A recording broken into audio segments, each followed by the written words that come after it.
Vishnu Padaya, Krishna Prasthaya Bhutale, Shivati Bhakti Vedanta Swami Nitanamane.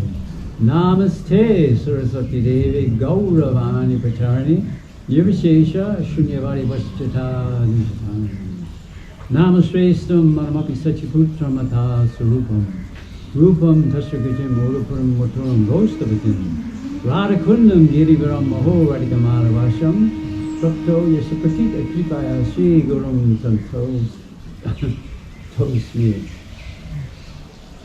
This sloka we came into touch with through Sridhara Maharaja.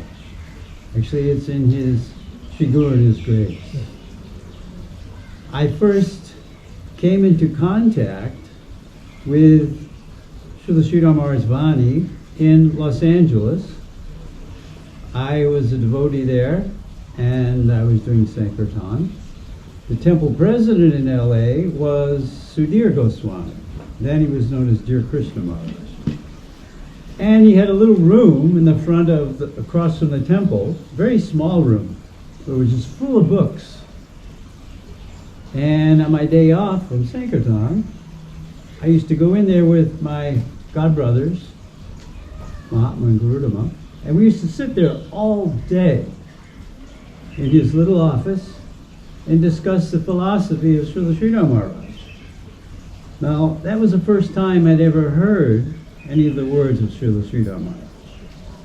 But those words that I was hearing at that time, and the transcripts and tapes that he gave me, Sudhir gave me, I took to Chicago and I went there later, and they were the basis of this book, Sri Guru and His Grace.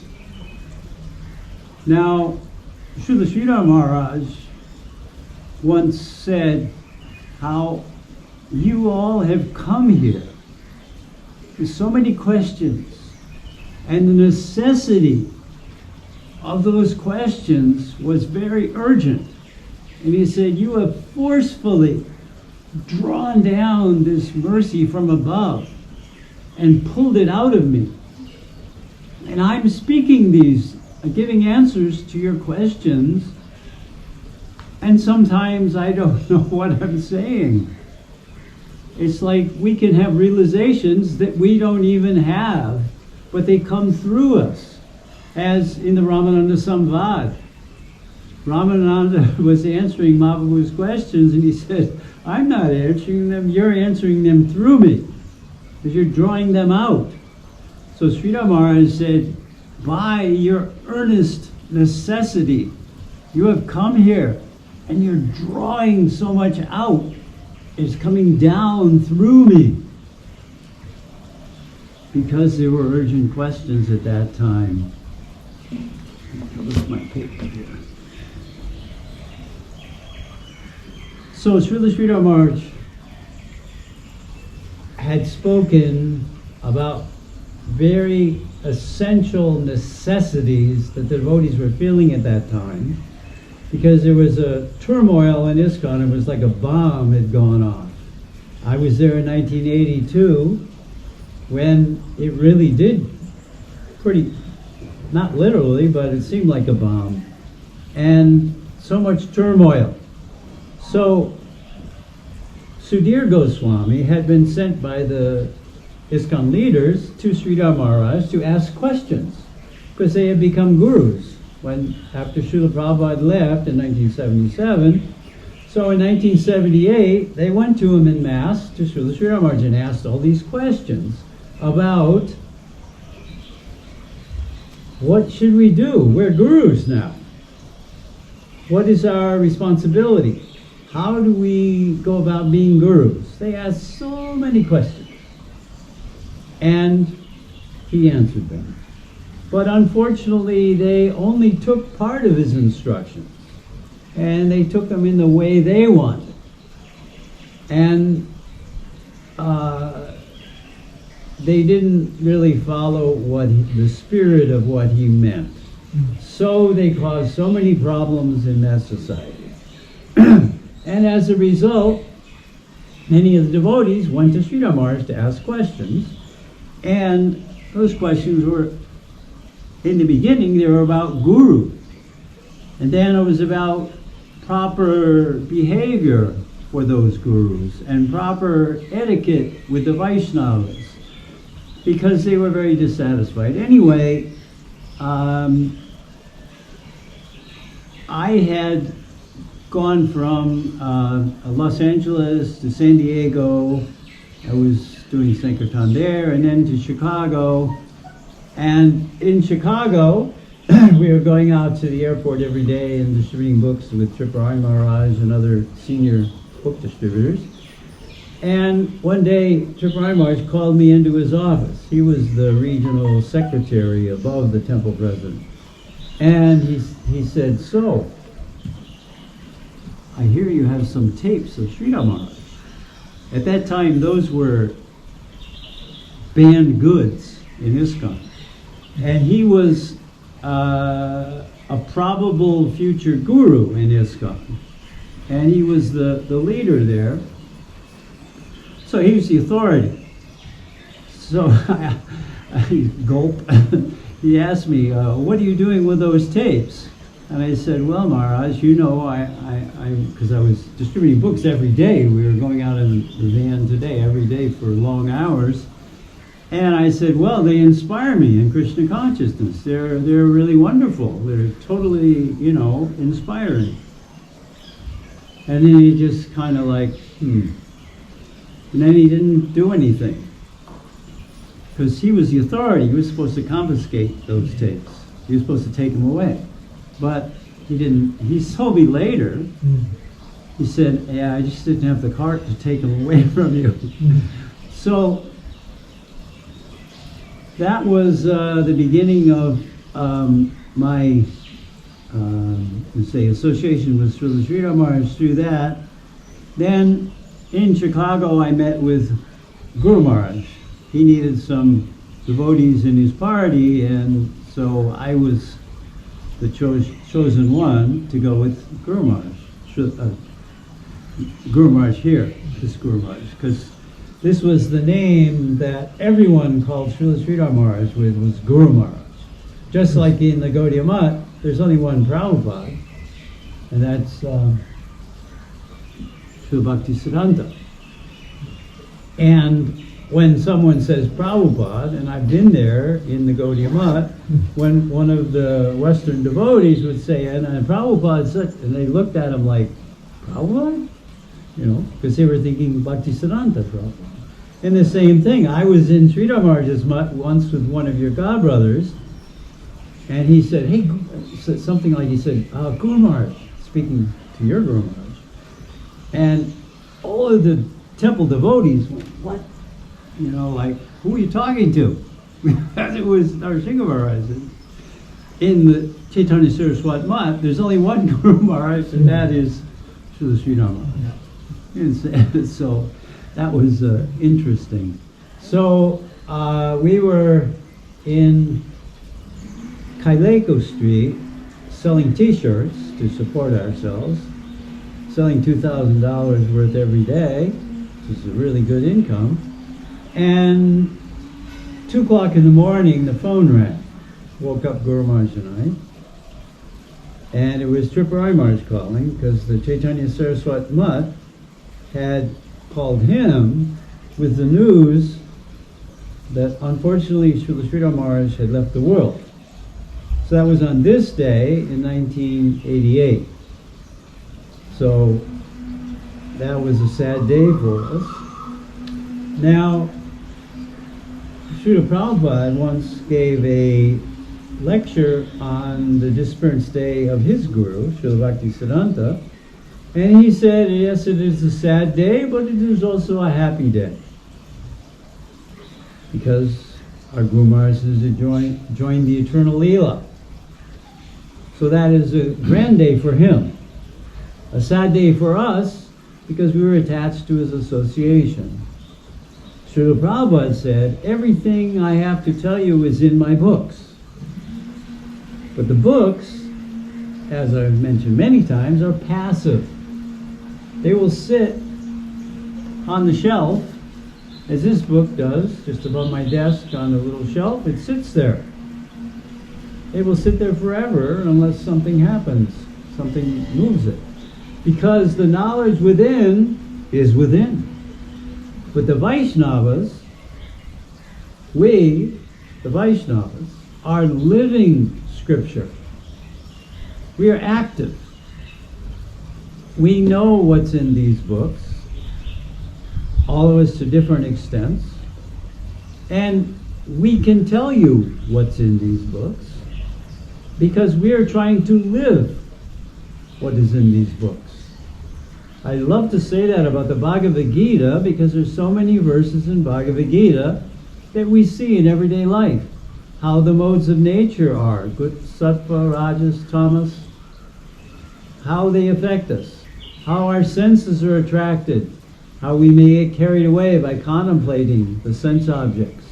All these things, we can see the philosophy directly in action, the divine and the demoniac. And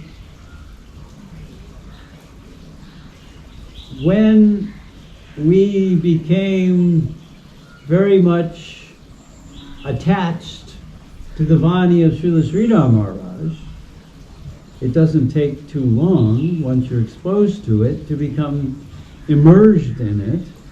And I saw at some point, because I was there, and this all went on in the time that I was in Mayapur and when I was elsewhere with Guru Maharaj, I saw what happened between Srila Sridhar Maharaj and the other devotees, the ISKCON devotees and other things, and I felt a great necessity to write the book, Our Affectionate Guardians. And in the beginning, when I started it, Guru Maharaj said to me, he said, "Why are you doing that?" I said, "I don't think you should write it." He just wanted to discourage me. He didn't see the need of it.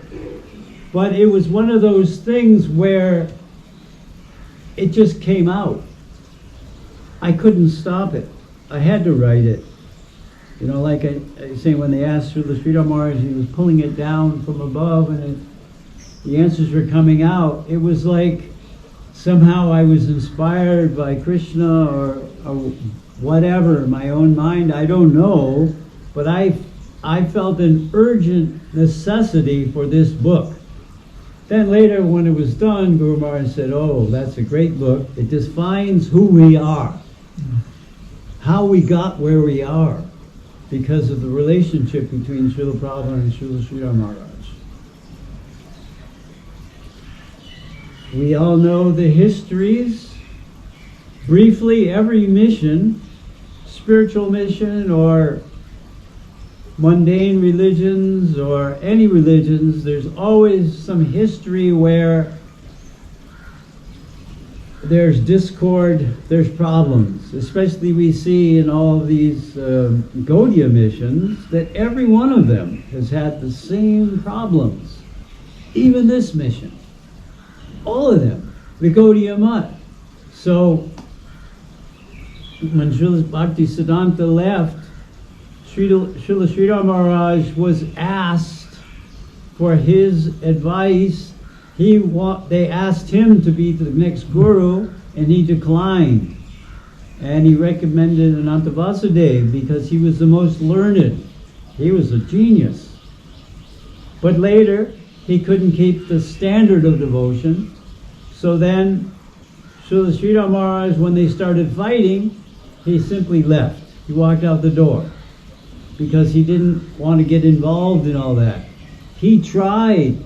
He brought the parties together because Tirtha Maharaj and Ananta Vasudev were fighting and who was going to get the properties in Calcutta and Mayapur. And in Calcutta it was the Bagh Bazaar, a beautiful marble palace, practically speaking, and Mayapur, the birthplace of Mahaprabhu. Who is going to control that? The Chaitanya Mother. So, Srila Sridhar Maharaj settled them, and they agreed. Then later, there was more arguing, it went to court, and Srila Sridhar Maharaj left.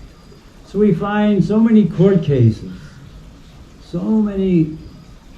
ISKCON is suing Radha Damodar temple. They want to take over Prabhupada's rooms. They want to control it.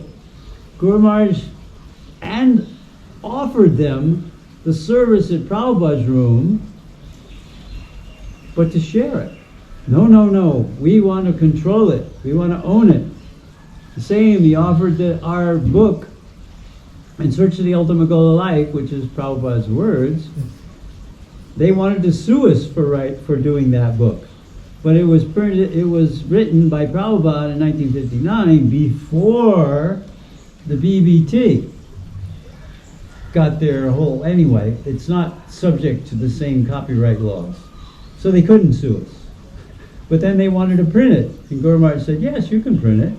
He said, we want the rights, the full rights to this book. And he said, no, sorry, I'm not going to do that. And then they wouldn't print it.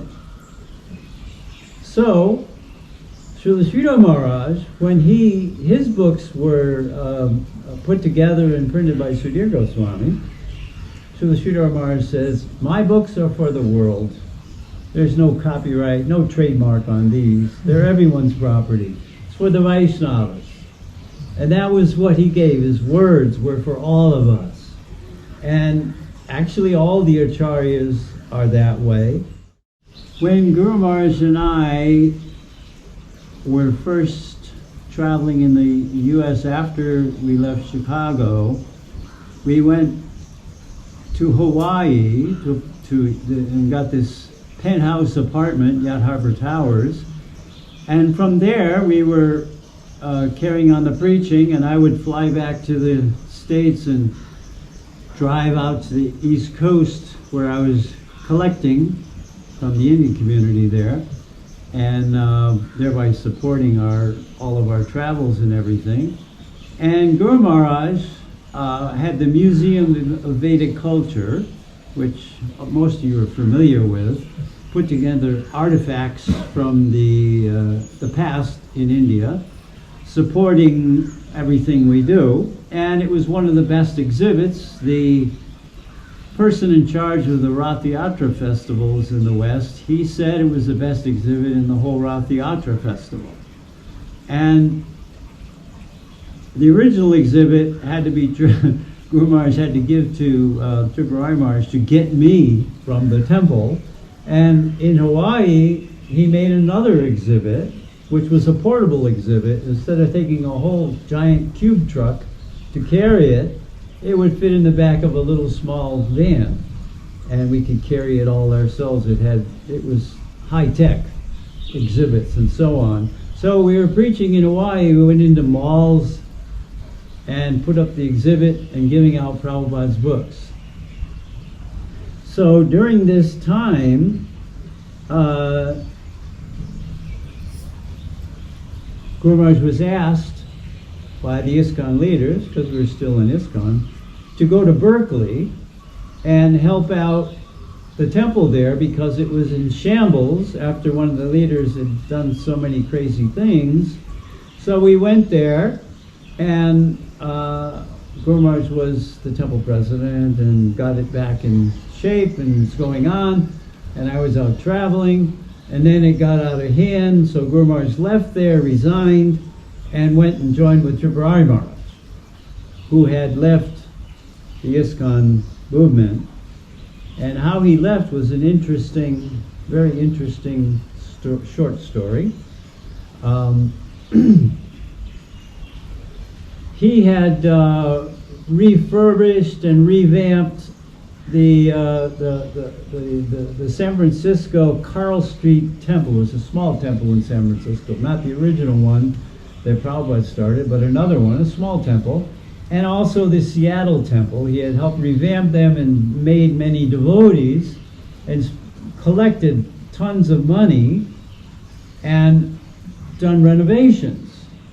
Then one of our godbrothers, Markandeya Das, handed him this book, Sri Guru and His Grace. And he said to Tripurari Maharaj, he said, Maharaj, this book there's something wrong with this book. Can you read it and tell me what's wrong with it? But it was actually a trick to get him to read it. And Tripurari Maharaj read this book, and he said it made him cry. because he said the answers to ISKCON's problems is here. This book came from those same transcripts that I carried from LA up to Chicago, because those were the talks between Sridhar Maharaj and the ISKCON leaders, and telling them how to be gurus and how to deal with basically their darkness. The sloka, which is most applicable, Krishna Surya Sama, Maya Hari Andhakar, that when the sun rises, the darkness dissipates. So Maya can't stand in the face of Krishna consciousness. So if you've ever been in a big stadium, maybe soccer stadium, maybe football stadium, and in the dark, no lights, then suddenly all the lights come on. Now these stadiums have a lot of lights. So when they all come on, it's like 10 suns rising at the same time. It's like, you can't see. You're blinded by this light. So, Sridhar Maharaj's words were like that in the face of ISKCON's darkness.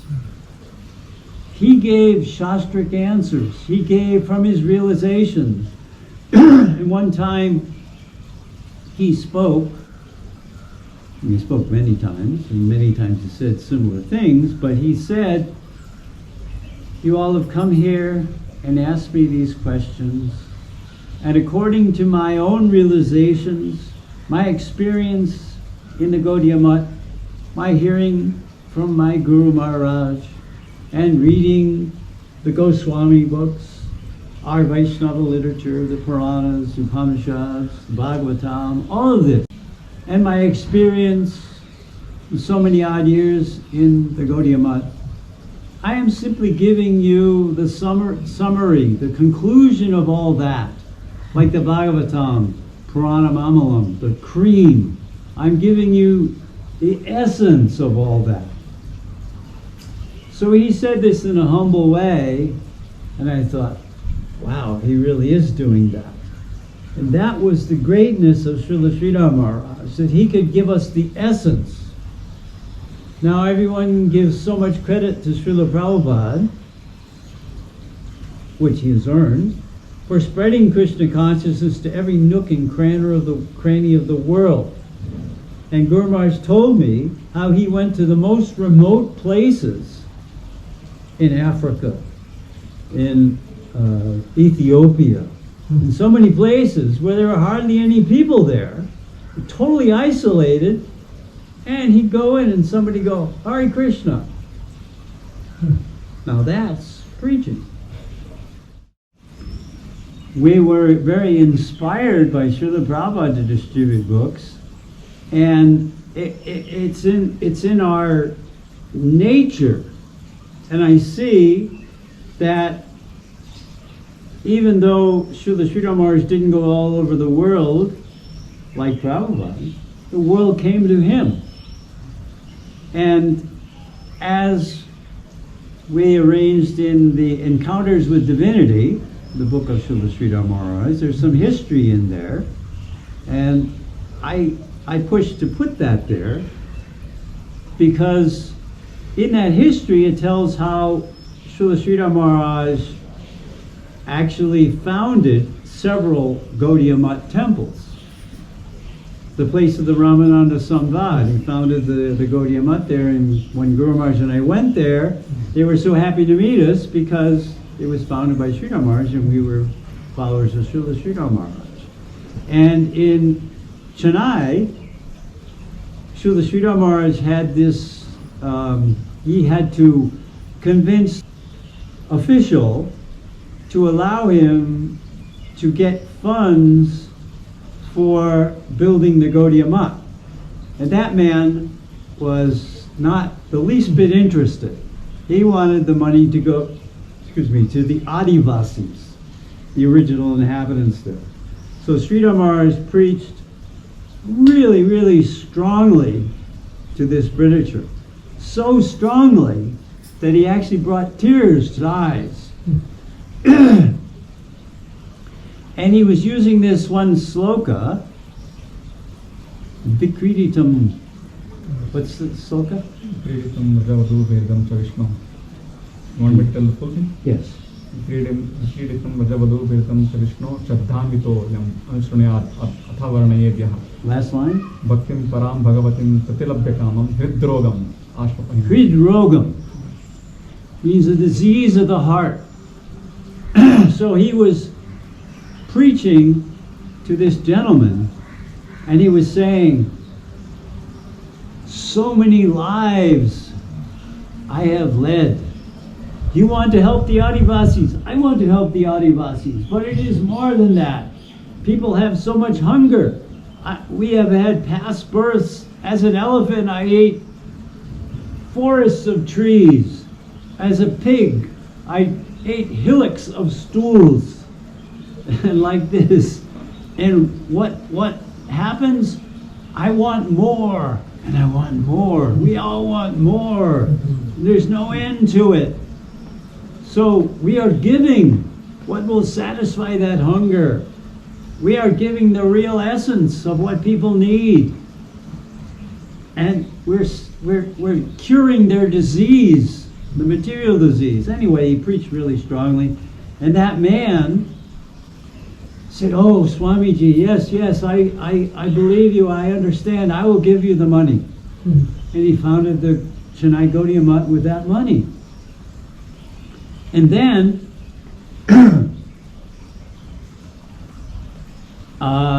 they started the construction, and it went so far. And then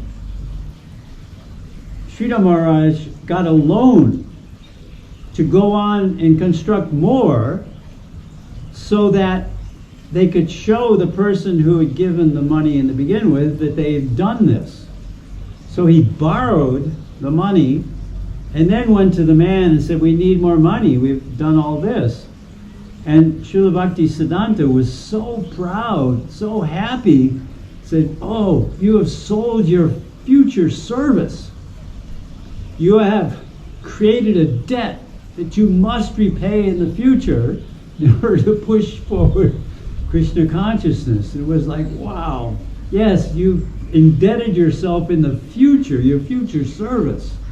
You've already committed your future to Krishna. So that was wonderful.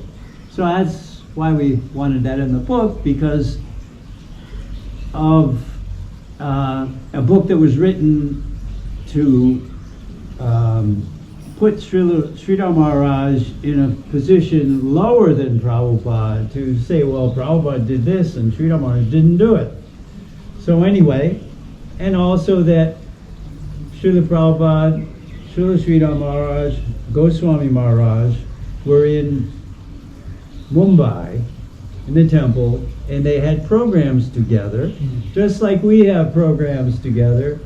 You may give the class, you may give the kirtan, someone else will collect. Well, that's what they always did at their programs. There, Prabhupada would do the bhajan, Srila Sridhar Maharaj would speak, and Goswami Maharaj would do the collection. Because they always collected, that's how they supported themselves. So they had that formula and it worked. Srila Sridhar Maharaj and Srila Prabhupada, they lived together in Calcutta. Srila Prabhupada was a chemist. He had a business, and at that point he was in Calcutta. So he had rented a house in Sitakanta Banerjee Lane in Calcutta. And there were two houses. So he sublet one house for practically nothing to Srila Sridhar Maharaj. So he was having that as one of his preaching outlet in Calcutta, and he lived there also. They lived together side by side for several years. And during this time, the Gaudiya Mutt broke up. So complaints that Srila Sridhar Maharaj had some fault there and Srila Prabhupada was unaware of it is not true. They lived together. They discussed all these things and made decisions together. And even there's the one sloka,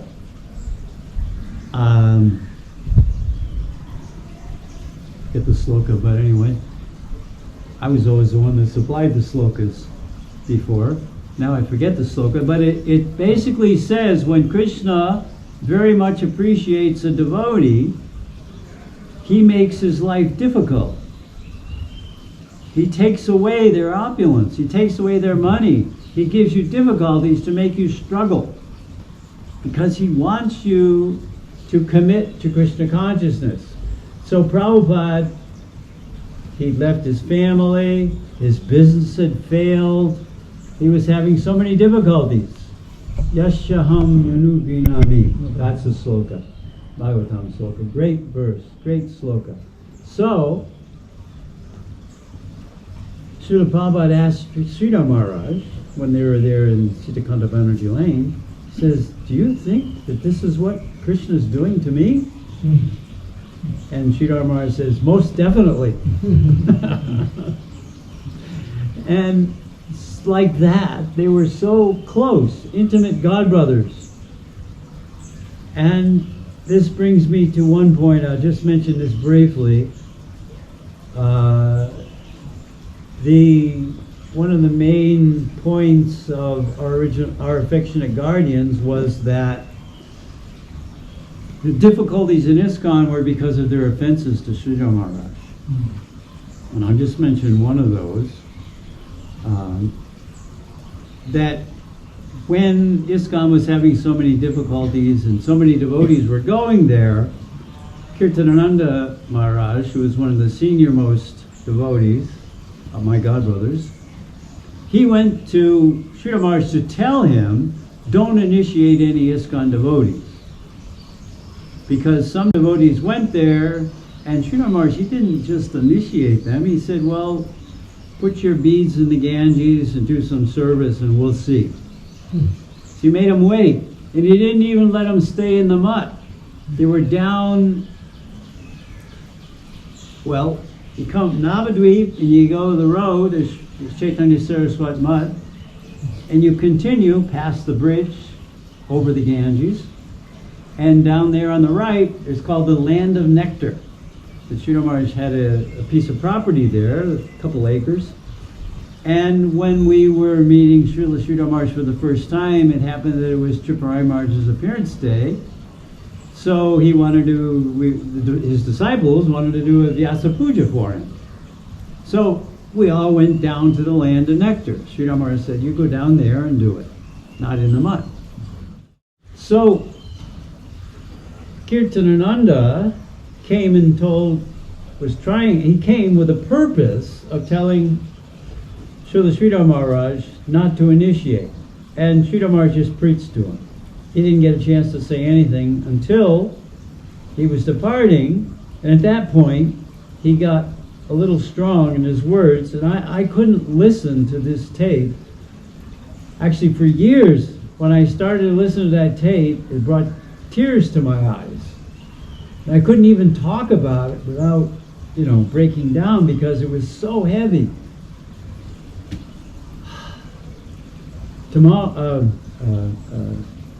Kirtanananda was saying some words to Sridhar Maharaj, and they were very strong.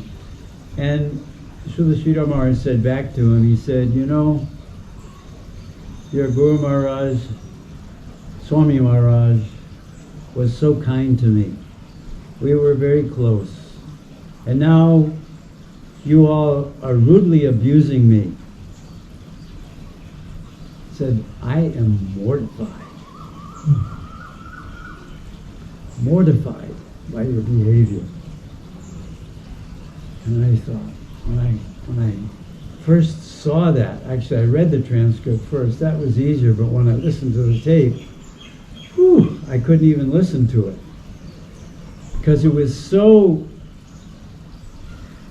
offensive to Sridhar Maharaj.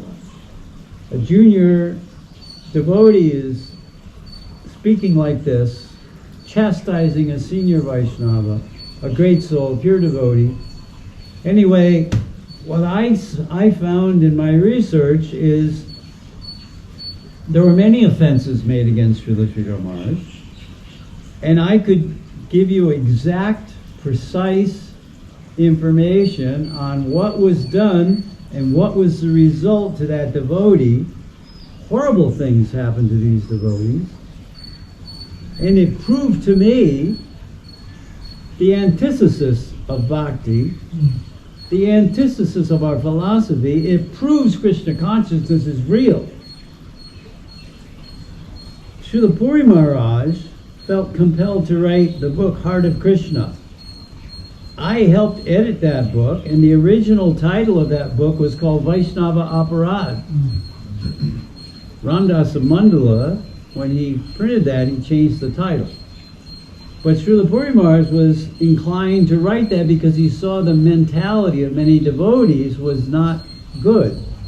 They were not understanding Krishna consciousness, not understanding Vaishnava etiquette, and criticizing. So much criticism. Much of it was deserved, the leaders. But like Tamal Krishna Maharaj, I heard many times devotees speak, oh, Tamal this or Tamal that, not speaking with any respect, because, well, maybe they deserve that because of their actions, but you still have to observe the etiquette. And because of that, many devotees lost sight of Krishna consciousness. The Ritvik idea became prominent, because after Prabhupada, who can follow Prabhupada? It was the same thing with Bhaktisiddhanta. And Sridhar Maharaj, he picked the best of the lot, Ananta Vasudeva, who fell down not long after he became the guru. Then he wouldn't give up. He held on tight. He should have left, but he didn't. And then they were fighting, and it went to court, and Srila Sridhar Maharaj left. He went to Navadvip. He went to the forest of Navadvip.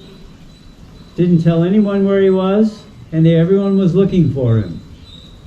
They couldn't find him. And finally, because they found some lone sadhu was having milk, a cup of milk brought to him every day. And they traced that to Sridhar Maharaj. And then gradually, more and more devotees came, and Chaitanya Saraswat Mutt was, it was started, Nishingananda Brahmachari, and he was a great collector, great preacher. So he added a lot to the temple, but then he had another devotee wanted to form a governing body commission, GBC, whereby two of them and Sridhar Maharaj. So when they presented this to Sridhar Maharaj, he said, well, you're telling me I came alone here to the jungle and founded this temple, ashram, and now you're telling me that you have made a committee where two of you can control me. I founded this temple. And he disagreed with them. So this main brahmachari, who later became Devi Puri Maharaj, he disagreed, and he wanted to take over the temple. And he went to Keshava Maharaj, who had given sannyas to Prabhupada, and Sridhar Maharaj also. So he went to Keshava Maharaj and said, we are going to take the temple from Sridhar Maharaj. We are prepared to die today. And Keshava Maharaj said to the Nishingananda Brahmachari, he said, someone will die today. Meaning, maybe you will die today, but I'm going to be on Sridhar Maharaj's side, not on your side. Now, Keshava Maharaj, he's a great soul. And he used to go out in the fields and physically chase off the Muslims who were trying to encroach on the land. He physically fought them off. He was the one who changed dress with Bhaktisiddhanta when they were getting brickbats, stones thrown at them, the Sankirtan party. He changed clothes with Bhaktisiddhanta, who could go away in a white dress, and he put on the saffron, and so he was taking the beating. He did that for Srila Bhaktisiddhanta Prabhupada. So he was a great soul, and he defended Srila Sridhar Maharaj. So that devotee left, and he stripped the temple down to practically nothing, and the devotees came to Sridhar Maharaj and said, Maharaj, Guru Maharaj, he's taking everything. He said, let him go. Let him take whatever he wants. Then he said, that was the day that the Chaitanya Saraswat Mutt started. That day. When it was, clear his path was his own. And many devotees that I had the good fortune to meet were his good followers, disciples, supporters for many, many years. And they were great souls.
There was one blind, Madhumangal is his name, one blind devotee who was so expert with the mridanga. everybody would go there when they wanted to buy a mridanga, because Navadvip was the place to buy a mridanga. They would bring Madhumangal to go test the mridanga, because he had the ear. And just like in ISKCON, there was one devotee that they used to go to and always to buy a mridanga. Because if you want a good mridanga, only if you're really, really good, like Agnidev, you heard of him? Well, he was very picky about which mridanga he got, and he could make that mridanga sing.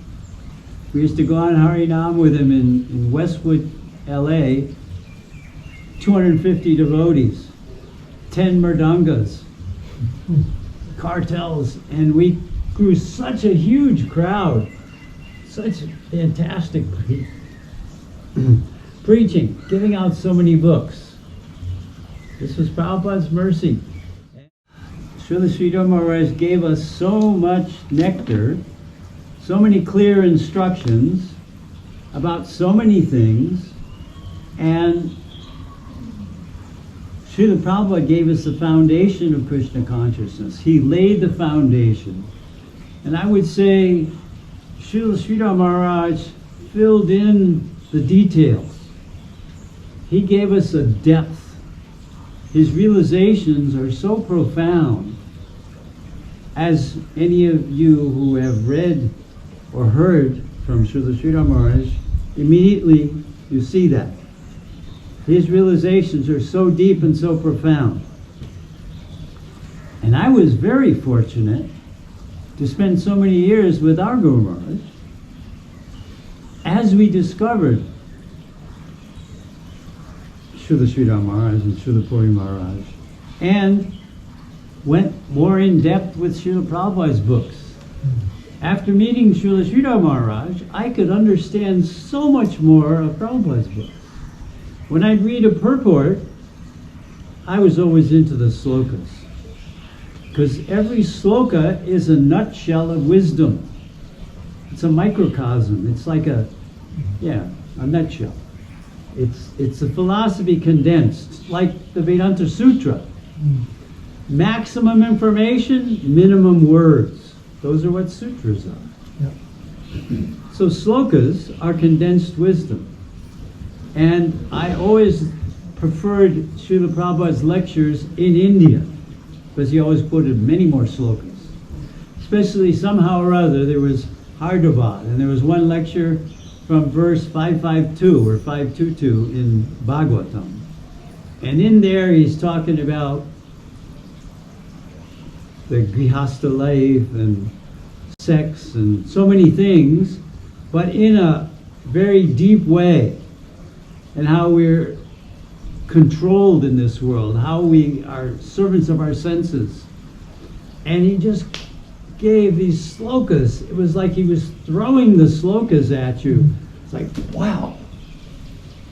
And he did that in Delhi once in a pandal, well, many times, but one pandal he was just preaching about there's two, the Atma and the Paramatma within the body. And this man was a Advaita Vedantist, was arguing. No. And Prabhupada said, have you read Bhagavad Gita? Do you know Gita? Yes, Swamiji, I know. Kshetragam Shapimam Vidi. Sarva Kshetri. Bharata. There's two. Sarva Kshetrisha. One knows all bodies and one only knows your body. And the man said, oh, Swamiji, blah, blah, blah, blah. Then Sarva Kshetrisha Bharata. He threw the sloka back, and the man, blah, blah, blah. Then Prabhupada said, sit down, shut up. You know, if you're not going to listen to reason, shut up. So, Srila Sridhar Maharaj, he was a strong preacher. In Bhaktisiddhanta's time, it was known that the preaching in that time was known as hatchet preaching. Hatchet, like chopping, because it was so strong. No nonsense. And one time, one of the devotees from the Chaitanya Saraswat Mutt, I think this was maybe even before no, it was during that time, that one of the devotees had gone to a village and preached so strongly that the village said, never again will we allow one of these devotees to come to the village. Huh? I was in Bangladesh. Bangladesh. Right. So then they couldn't have a program there, but then they decided, well, we'll send Sridhar Maharaj. Yeah. So he went to the village and totally charmed them. And then they were welcome. You were welcome after that. But the other devotee was preaching so strongly, and strong preaching many times is needed. I've seen Prabhupada just insult, chastise, strong language to some guests who came for Swamiji's darshan. And they took it, because he's a senior Vaisnava, he's, a great soul, and they recognize his position, but they don't like it. If a young person goes there, they'll have a fight. They'll get thrown out. But Prabhupada can do that. And I saw Srila Puri Maharaj in Jagannath Puri on his Vyasa Puja day. He's like 99 years old. And he's preaching, his hand is shaking like this. And he's just in Bengali. Guru Maharaj and I were sitting there, and he's speaking so strongly. And he went on for an hour and a half, maybe longer, just preaching so strongly. Now, later I read the transcription of that, and it was like, wow, what he said. But I could tell just by his tone and by some of the words, obviously they're same in Bengali and English, you know in Hindi or Kannada, you know some similarities, so you know somewhat what he's saying. At least you know it's about Krishna consciousness. But his preaching was so powerful, and he was elderly, And the funny thing, yesterday I was talking with the devotees, and I said, yeah, when I get older, or when I get old, I said. And they just laughed. I said, oh, when I get older, I'm already old, But I thought it was humorous. Another devotee, Srila Sridhar Maharaj's assistant, who stayed in the Chaitanya Saraswat Mutt and taped all the lectures of Srila Sridhar Maharaj and helped him publish his books, he gave me all the transcripts of Srila Sridhar Maharaj. That's Vidagdha Madhava. And he rented a computer, set me up in a devotee's house with a scanner and a computer and the transcripts, and we used all those to make the folio. He said, because of our affectionate guardians, he said, you deserve this. So we made the folio. It came from all that, Bhakti begets bhakti. From your service, you get more service. From your chanting, what do you get? You get more chanting of a higher quality, because your chanting purifies you. So we owe so much to the Vani of Srila Sridhar Maharaj, as we do to all of our acharyas. They all help. Dattatreya had like 37 gurus. And there's a saying, it's a mundane saying, but each man is my better in some way. In that I learn from him. And the elephant, they say, has a great memory. So we can emulate that. They say the owl is very wise. Don't know why, but so we learn from that. We learn from everything. And in this way, everything is our guru. The words are, the guru is one, but he's many. And one last statement, Srila Sridhar Maharaj was asked, well, what should I do if my guru's Majjham? He can't take me all the way up. He's not Udam. He's only Majjham. What should I do? How will I reach Krishna? And Srila Sridhar Maharaj says, well, if you are sincere, then Krishna will send you another Vaisnava to take you the rest of the way. And also, if you don't have a guru, which happened with many of my godbrothers, they could not be satisfied in that society. They thought nobody's qualified.